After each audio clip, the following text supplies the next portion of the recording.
C'est une œuvre qui est un peu cousine des Misérables. C'est une œuvre qui regorge de ricochets, de rebondissements. Il y a possiblement 90 personnages, nous serons 8 pour en interpréter une vingtaine. C'est Charlotte Escamès qui avait travaillé avec moi sur l'adaptation de La Vie d'un songe il y a 2 saisons, qui signera l'adaptation. Nous y travaillons ardemment. J'aime le théâtre, j'allais dire populaire au sens noble du terme. J'aime quand on peut faire scénographie et quand même aussi un peu théâtre de tout.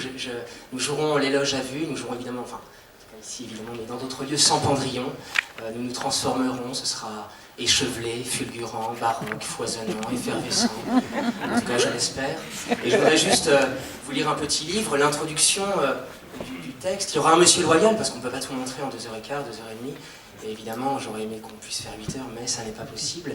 Et donc, des Monsieur Loyaux, enfin, mais aussi, il y aura des femmes, des Madame Loyal, des narrateurs, des narratrices, des conteuses, raconteront aussi quand même l'histoire, tout ce que nous ne pourrons pas montrer, mais qu'il faudra raconter pour que vous ne soyez pas perdus dans cette œuvre assez monumentale. C'est une œuvre romanesque, c'est un roman, c'était toujours un peu étrange de s'aventurer sur les terres prosaïques comme ça, des romans, mais c'est une œuvre qui n'est pas simplement une fable peuplée de personnages incroyables, qui parlent une langue argotique extraordinaire avec des gueules invraisemblables, c'est aussi une véritable réflexion sur la société depuis le milieu du 19e jusqu'à maintenant, et sans doute pour les siècles à venir, sur la solitude, sur la pauvreté, la détresse humaine, sur la famille, sur la trahison, la délation, les conditions d'emprisonnement dans les prisons, les conditions d'accès aux soins dans les hôpitaux, les conditions de logement, tout ce qui nous touche absolument, nous, acteurs du XXIe siècle. J'espère que vous serez très nombreux à découvrir cette œuvre.